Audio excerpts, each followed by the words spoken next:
자동적으로 뒷바퀴 완전 위험했어. 어우씨 일반적인 속도 괜찮은데 뒤에 그리고 엔진이 왜 왜 이래 170 정도에서 급브레이크 안 들어요. 버리네요. 원래 이 정도로 갔을 때 제어 장치가 들어오면 안 되는데 제어 장치가 들어오면서 앞바퀴 출력을 빼버려요. 자, 다시 막히는 구간이 끝났고요. 이제부터는 본격적으로 노사장이 리뷰하는 코스를 들어갑니다. 일반 코스를 적절히 섞어서 고속도로를 들어가서 좀 달리고요. 그리고 나서 와인딩 코스로 들어가는 코스를 가죠. 이번에 새롭게 온진 본진 근처에서 또 새로운 리뷰 코스를 두 군데를 발굴을 했습니다. 자동차의 모든 특성을 알아낼 수 있는 늘 연구하는 리뷰인 거죠. 자, 그러면 이 K8 어떤 주행 성능 이런 게 있는지, 아까 제가 얘기했던 일반적인 상황에서 움직일 때의 스포츠함이 되게 색다르게 느껴진다, 잘 세팅한 것 같다. 근데 그게 약간 인위적인 세팅일 수도 있는데 어쨌든 뭐 스포티한 느낌을 주고 있으니까요. 이렇게 완만하게 꺾는 코너에서도요, 물론 지금 속도가 되게 낮지만 이렇게 좀 이제 올리면서 들어가 보면 다른 차랑 다르게 차가 이렇게 수평으로 돕니다. 원래는 차가 이렇게 롤 값이 있어야 되는데 롤의 기울어짐이 없이 약간 수평으로 차가 돌아요. 되게 신기한 거죠. 보통은 이런 거 이제 스테빌라이저를 꽉 묶어 놓는 뭐 아반떼라든가 뭐 투스칸이라든가 우리가 뭐 젠쿱 같은 거 튜닝할 때 좀 스테비를 강하게 묶으면 좌우로 기울어지는 거를 강제로 잡는 건데, 얘는 사실 스테빌라이저를 강하게 묶진 않았거든요. 근데 이렇게 움직이는 거 보면 물론 스테빌라이저의 굵기만을 가지고 강성을 판가름할 수는 없는데, 뭐 제가 봤을 때는 스프링레이트나 댐퍼 자체의 전체적인 움직임에서도 일부러 이렇게 세팅을 한 것 같아요. 운전자가 스포티한 느낌을 느끼게. 자, 그리고 이제 여기를 벗어나자마자 본격적으로 리뷰 들어갑니다. 자, 이제 본격적으로 제가 테스트하는 구간에 들어갑니다. 일반적인 속도에서 여기 지금 속도계랑 RPM이 찍힐 거예요. 요런 코너, 요 정도의 코너를 속도를 내서 돌면 차가 기울어지질 않아요. 지금 보시면 여러분 앞에 카메라로 보일 텐데 차가 안 기울어져요. 차가 똑바로 돼. 지금 돌고 났는데 차가 똑바로 가잖아요. 차가 이렇게 기울어지지를 않아요. 되게 신기하게 세팅을 한 거죠. 그리고 아까 제가 얘기했던 이 엔진이 MPI 구간이 강화가 돼서 MPI 구간이 좀 넓어졌다라는 표현이 맞을 수도 있는데, 잘 보세요. 속도를 줄여서 한 80 정도 줄잖아요. 자, 이 상황에서 악셀을 밟으면 RPM이 쭉 이제 올라가잖아요. 쭉 이렇게 RPM이 3000 올라가는데, 쭉 올라가 볼게요. 다시 쭉 이렇게 RPM이 3000 이렇게 올라가는데 3000에서 이 속도계가 안 올라가는 거 보세요. 속도계가 이렇게 안 올라가요. 잘. 이 엔진이 지금 이 구간에서 힘이 없어요. 보통 이 GDI 엔진 2500cc의 200마력 정도의 GDI 엔진이면 3000rpm에서 속도가 이렇게 안 올라갈 수가 없죠. 3000rpm이 됐는데 엔진이 별로 이렇게 힘있게, 자, 브레이크 다시 밟고 과속 카메라 나오니까 여기서 이제 과속 카메라를 지나고 앞차를 추월하기 위해서 잠깐 가속을 한다라고 치면 악셀레를 밟았어요. 4500rpm 이렇게 3500 이렇게 가더라도 속도계의 올라감이 그렇게 빠르지가 않죠. 그리고 금방 내려가고 엔진이 전반적으로 힘이 좀 없어진 거죠. 이런 것들이 이게 과연 장점이냐 아니냐. 그리고 이제 속도가 어느 정도 있는 상황에서 칼차기 하고 딱 들어가면 이때는 전체적인 중량 때문에 눌리는데 이 눌리는 값도 뒷부분이 많이 눌리는 느낌이 들어요. 코너를 들어갈 때 이렇게 차선을 변경하면 뒷바퀴가 이렇게 눌리는 느낌이 든다는 거죠. 굉장히 움직임이 약간 생뚱맞자 막 이런 거 있잖아요. 뭔가 움직임이 우리가 지금까지 알고 있었던 그런 움직임이 아니라는 거죠. 그래서 이거를 피 같은 내 돈 무슨 세팅 값으로 세팅했는지 도무지 모르겠어. 근데 중요한 건 제가 제일 싫어하는 게 우리나라 차들 중에 완성도가 떨어지거나 세팅을 잘못하면 피칭, 앞뒤로 차가 흔들릴 때 멀미가 많이 나고 위에서 중심부로 전체적으로 흔들리는 걸 요잉이라고 하는데, 속도가 높아졌을 때 에어로다이나믹에서 뒤 트렁크를 타고 넘어가는 공기, 바닥을 타고 흐르는 공기에 만나는 유속의 속도가 달라지기 때문에 비행기의 양력 같은, 그리고 뒤에 와류 현상이 생기기 때문에 고속에 접어들었을 때 생기는 피칭, 흔들림, 불쾌함, 그로 인한 멀미. 근데 얘는 140 또는 150이 넘었을 때도 브레이크 테스트, 브레이크 안 듣네요. 근데 앞으로 꽉 꼬꾸라지지는 않아요. 차체가 길기 때문에 뒤쪽에도 무게 편중이 좀 있는 것 같고, 또는 왜 그런지 모르겠는데 다른 차들처럼 앞으로 냈다 꼬꾸라지지는 않는데 뒷브레이크의 영향이 되게 약해요. 내가 핸들을 좀 맞추면 뒤는 돌 것 같은 느낌이 들고요.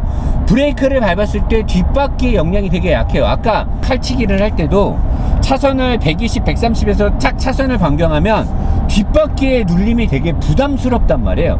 어제 하체 우리기에서 박 팀장님이 그랬나? 뒷바퀴 서스펜션이 되게 약하다고 말했던 걸로 내가 기억나는데, 어제 그 카카오톡에서 너무나 여러 사람들이 나와서 감시를 하는 바람에 사실 그 하체 오리기를 면밀하게 못했어요. 부담스럽더라고, 사람이. 6명이서 매 눈을 뜨고 쳐다보니까 부담스러워갖고 제가 하체 오리기를 좀 면밀하게 못했는데, 저 카카오톡 대표님, 다음부터 차 협찬하시면 오시면 안 됩니다. 안 오는 조건을 할 때만 제가 차를 협찬 받을게요. 하체 오리기에서 봤을 때 이 차의 뒷바퀴의 서스펜션의 캐퍼시티가 되게 약해 보였고, 저는 늘어난 휠베이스로 인해서 뒷바퀴 쪽에 부담이 상당히 있을 것으로 예상이 되는데, 아니나 다를까 운전하면서 그런 것들이 느껴지고 있는 거죠. 근데 이 터널 같은 데를 지날 때는 상부를 타고 넘어가는 에어로다이나믹이 약간 더 부드러워지기 때문에 최고 속도에 도달할 때 더 유리해지는데, 지금 170에 넘는 이 고속 섹션에서 차가 지금 불안하지 않네요. 근데 급브레이크를 밟으니까 앞바퀴 디스크가 싹 흔들리는 느낌이 와요. 이건 뭐냐? 앞바퀴 서스펜션의 부시라든가 이 맥퍼슨 스트러담이 강력하게 체결이 돼 있지 않기 때문에 고속에서 급브레이크를 밟으면 서스펜션에 부담이 오는 거죠. 그로 인해서 바퀴의 흔들림이 전해지는 건데, 이런 모든 것들을 봤을 때 이 차의 하체가 짱짱하게 돼 있진 않는다. 하지만 취향 저격을 했다. 왜? 이 차를 사는 분들은 그런 것들에 대해서 좀 관심이 없을 수도 있으니까. 자, 좀 더 고속으로 달려보겠습니다. 속도를 높이면서. 근데 6000rpm을 계속 때리고 가는데도 엔진이 많이 버거워하네요. 엔진이 상당히 힘들어하고 있고요. 170이 넘어간 이 속도에서는 지금 180을 향해서 쭉쭉쭉 넘어가고 있는데 부담이 있네요. 브레이크 없어. 와, 이게 앞으로 꼬꾸라지지. 확실히 휠베이스가 기니까 앞으로 꼬꾸라지는 건 덜 하는데, 고속에서 브레이크를 밟았는데 브레이크가 순간 없는 줄 알았어요. 내가 브레이크를 밟고 있는데 ABS도 안 들어오면서, 그렇다고 얘가 꽉 잡지도 못하면서, 그리고 살짝 차가 대각선으로 흘러갈 것 같은 느낌이 드니까 겁나갖고 더 꽉 못 잡고 있는데, 지금 브레이크 되게 열받았겠죠? 이제는 또 앞으로 하면서 뒤가 싹 이렇게 흔들리네요. 역시 맞아요. 뒷바퀴의 캐퍼시티가 약한 건 맞습니다. 자, 그리고 다시 한번 칼치기 싹. 뒷바퀴가 부담스러워요. 자, 다시 이제 110, 120의 항속에 왔을 때 아까 얘기한 것처럼 언덕길에서 다시 가속을 하기 위해서 깜빡 잊고 악셀을 밟으면 RPM은 올라가지만 속도계는 잘 안 올라가죠. 3000rpm이 넘어서 4000rpm 정도를 때리고 있는데도 속도계가 많이 못 올라가고 출력 분포가 잘 안 나와요. 너무나 엔진 오일 감소가 우려되거나, 또는 엔진에 어떤 트러블이 생길까봐 너무나 안전빵 모드로 강제적으로 봉인을 한 게 아니냐. 물론 이 봉인을 해서 엔진의 안정화를 하는 것도 기술이다 라고 볼 수 있겠지만, 그렇다면 과거에 3년 전에 선전했던 스마트 스트림 엔진, 연비와 출력과 부드러움, 이거에서 이제 출력이라는 말은 삭제해야 되는 거 아니냐 라는 생각이 들어요. 그리고 간혹 어제 하체 우리기에서 얘기한 것처럼 하부 쪽에 어떤 코팅제라든가 흡음제라든가 이런 것들이 잘 안 돼 있어서 속도를 올리게 되면 위쪽에서의 어떤 뭐라 그러지? 공기가 지는 갑자기 방음? 위쪽에서의 방음, 뭐 풍량에 따른 뭐 아무튼 있는데, 아무튼 위쪽으로 넘어가는 바람에 관련된 것들은 세팅이 좀 잘 된 것 같은데요, 하부 쪽으로 가는 것들은 좀 세팅이 잘 안 돼 있지 않느냐 라고 생각이 들고, 마지막 브레이크 테스트 한 번만 들어가 볼게요. 170 정도에서 급브레이크 안 들어요. 안 들면서 브레이크가 자기 죽겠다라고 하는 소리를 냈어요. 더 이상은 브레이크 테스트는 하면 안 될 것 같네요. 브레이크가 많이 지쳤습니다. 헐떡헐떡거리고 있어요. 디스크 변형 왔으면 안 되는데 이 정도 갖고 변형 온다는 건 말이 안 되니까 브레이크 테스트는 그만하는 걸로 하고, 170 정도에서 150 정도에서 핸들 놓고 안전하게 가기엔 좀 불안하고요. 조금만 했을 때도 앞뒤에 브레이크의 분배는 제가 봤을 때는 면밀한 세팅은 없는 것 같아요. 그냥 약간 낮은 수준의 세팅을 잘한 것 같고, 그 다음에 이 차가, 이 엔진과 이 미션이 원래 스마트 스트림 때는 궁합을 되게 잘 맞춰놨거든요. 근데 지금 출력 분포도가 바뀌었으니까 최대 토크라든가 최대 출력이 나오는 이 엔진의 특성이 약간 세팅을 바꾸면서 엔진의 리스크를 줄였을 확률이 높으니까, 그래서 그런지 몰라도 가다서다를 반복하다가 변속이 왔다 갔다 하는 구간에서는 약간 변속기가 변속 충격음이 계속해서 전달이 돼요. 그러니까 이게 엔진의 출력 분포가 살짝 바뀐 것 같고, 근데 미션은 로직을 바꾸지 않은 거죠. 그래서 지금 엔진과 미션이 이전에 나왔던 뉴그랜저 IG나 K7에 비해서 미션의 로직이 약간 좀 변속을 많이 때릴 때는 변속 충격음도 좀 있어요. 하지만 이 같은 경우도 저 같은 사람이거나 마음이 급하고 성질이 급한 사람이 아니면 이런 환경에서 운전할 일이 별로 없겠죠. 그러니까 요거는 사실 이 차를 구매하려는 기아 자동차가 지금 취향 저격을 해놨던 원래 이 차를 살려는 사람들한테는 크게 영향이 없지 않을까. 이 정도면은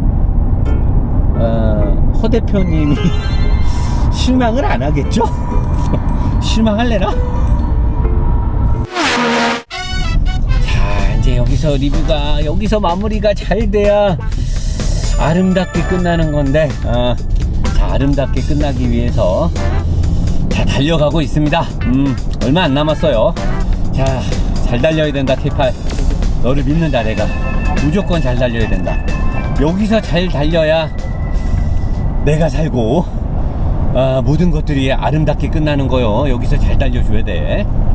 자, 이제 나름 스포티하다는 G70 2.0 터보의 H-트랙이 제 앞을 가고 있고요. 그러면서 제가 따라가면서 와인딩에 들어왔습니다. 저를 의식했는지 옆으로 빠져줬고요. 악셀을 밟았지만 차가 좀 답답하게 안 나가는 관계로 올라가는 속도는 그렇게 빠르진 않습니다. 자, 뒷바퀴 쪽으로 하중이 많이 가는 언덕길에 오니까 코너를 돌려고 했을 때 롤값이 심해집니다. 이건 아까도 얘기했듯이 뒷바퀴의 캐퍼시티가 좀 약하기 때문에 뒷바퀴 쪽으로 하중이 가게 되면, 앞바퀴 쪽에 무게중심이 뒤쪽으로 가게 되면 뒷바퀴가 잘 차를 컨트롤을 못해요. 자, 달리는데 엔진은 지금 완전히 울부짖고 있고요. 미션도 약간 이상해요. 어우, 사계절용 타이어가 들어간 거 치고는 그래도 잘 돌아요.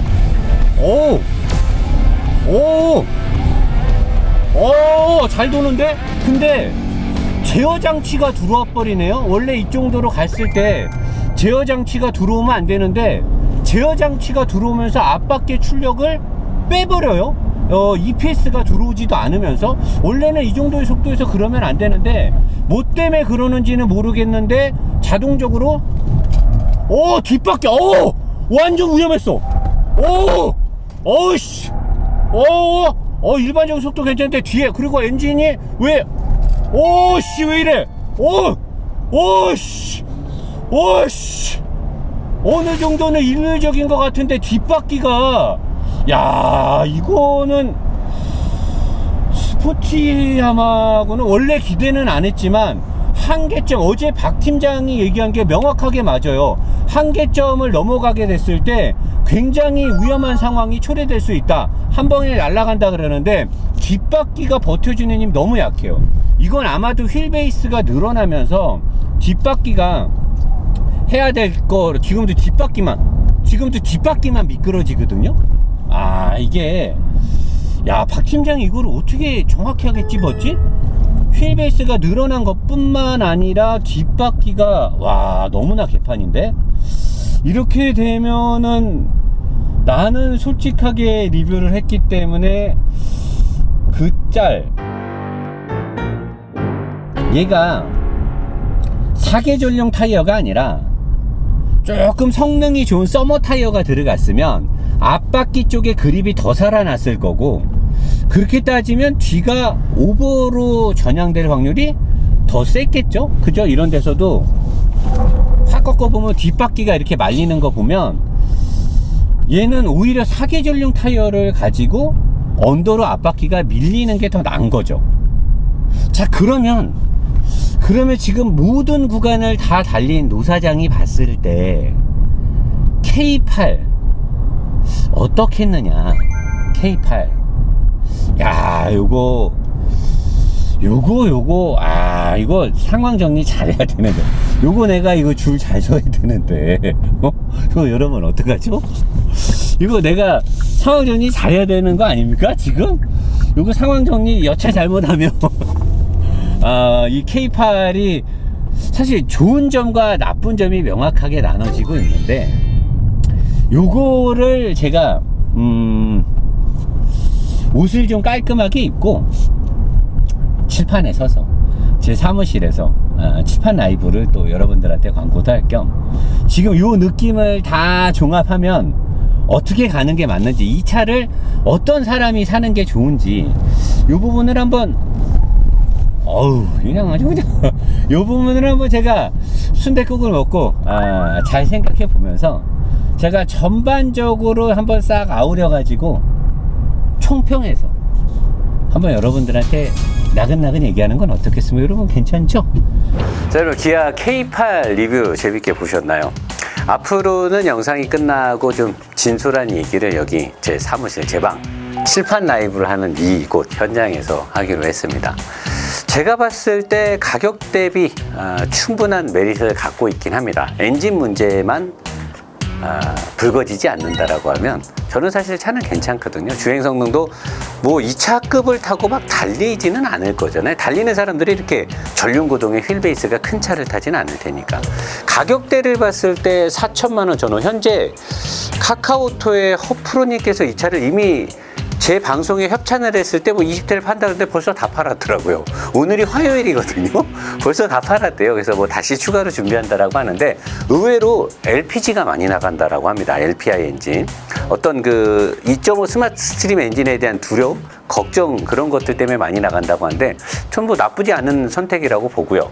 뉴 IG 그랜저가 곧 신형이 또 나오겠죠. 물론 이 두 개가 2급에서 4천만 원 전후에서 가장 많이 나갔던 4기통 가솔린 엔진인데, 사실 혼다 어코드 2.0 터보 출력이 높아요. 캠리 2.5 엄청난 내구성을 갖고 있는 차죠. 장고장 없고 엄청난 재미의 BMW 320i, 물론 몇백만 원은 비싸지만 할인받고 샀을 때 A4나 폭스바겐 아테온, 볼보 S60 등등 쟁쟁한 경쟁차들이 많습니다. 실내 크기에서는 어코드하고 캠리 2.5가 조금 작지만 실내 크기도 비슷하죠. 얘네들은 좀 작게 나왔지만.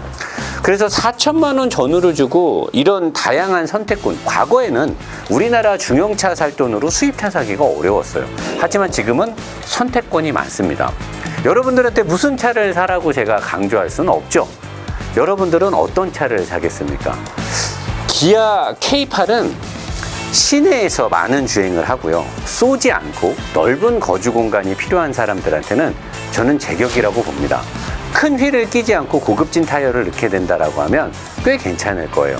하지만 그 외에 스포츠성을 원한다면 저는 반드시 수입차 쪽으로 돌아가는 게 좋을 것 같고요.